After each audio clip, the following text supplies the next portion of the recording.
দীর্ঘদিন ধরে জমি জটের কারণে আটকে রয়েছে তারকেশ্বর বিষ্ণুপুর রেল লাইন গোঘাটের ভাবাদিঘি এলাকায়। আজ সে ভাবাদিঘি এলাকা পরিদর্শনে এবং মাপজোপ করতে আসেন রেল বিভাগ এবং সেই সঙ্গে অপ্রীতিকর ঘটনা রুখতে বিরাট পুলিশ বাহিনী।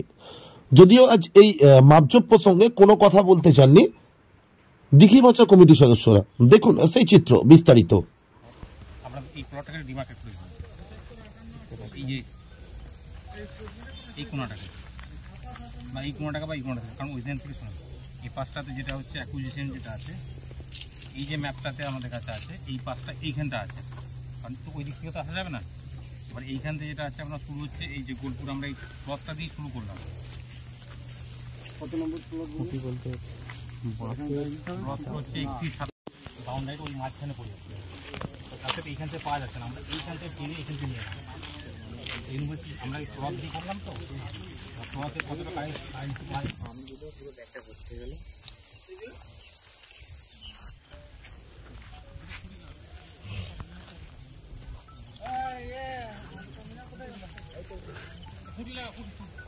এটা হচ্ছে এদিকে এলাকায় পাটটা ওইদিকে আছে।